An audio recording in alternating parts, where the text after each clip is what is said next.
আমরা সকলে রাষ্ট্র ফি দিই, রাষ্ট্র ফি আমরা সকলে প্রদান করি এবং এটা কিন্তু আমাদের পরিবারের কষ্টার্জিত একটি টাকা। সেই টাকা দিয়ে আমরা যখন পড়াশোনা করছি এবং সেটা থেকে রাষ্ট্র ফান্ড হচ্ছে।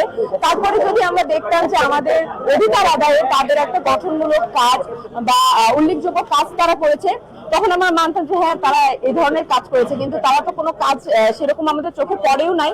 এবং যে কাজই করুক সেটা তো একটা ভাউচার আমরা সবসময় পাই। আমরা যদি একটা ফুলের দোকানে যে একটা ফুলও কিনি, সেটারও কিন্তু বা কিছু ফুল কিনে একটা অনুষ্ঠানের জন্য, সেখানেও কিন্তু আমরা যদি কোনো একটা প্রোগ্রাম হয় যে অফিসিয়াল প্রোগ্রাম, তখন কিন্তু আমরা একটা ভাউচার নিই এবং ভাউচার ছাড়া যে টাকা উত্তোলন হয়েছে, টাকার হিসাব দেখাতে পারছে না।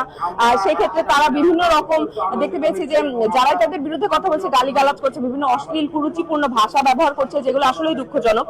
এখানে আমরা প্রত্যেক যারা শিক্ষার্থী আছে, কারো বাবা রিক্সা চালায়, কারো বাবা হচ্ছে দিনমজুর বা শ্রমিক। এখানে বিভিন্ন ব্যাকগ্রাউন্ডের শিক্ষার্থী আছে এবং তাদের প্রত্যেকের টাকা কিন্তু এখানে রাষ্ট্র ফান্ডে জমা হয়। কিন্তু এই রাষ্ট্র ফান্ডের টাকারা রাষ্ট্র সদস্যরা মানে উত্তোলন করেছে, কিন্তু তার কিন্তু সঠিক হিসাব দেয়নি।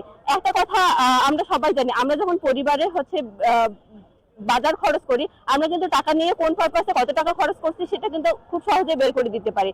কিন্তু দুঃখের বিষয়, রাষ্ট্র সদস্যরা রাষ্ট্র ফান্ড থেকে টাকা উত্তোলন করেছে ঠিক আছে, কিন্তু তারা কোন কোন খাতে কত টাকা খরচ করেছে তার কোনো সঠিক হিসাব দেয়নি। এখন সাংবাদিক মারফতে যখন বিষয়টা ভাইরাল হয়ে গেছে, তারা নাকি নতুন করে হিসাব তৈরি করে দিবে। কিন্তু এটা হচ্ছে আদৌ যৌক্তিক? চোর পালালে বুদ্ধি পারে, বিষয়টা কি সেরকম হলো না?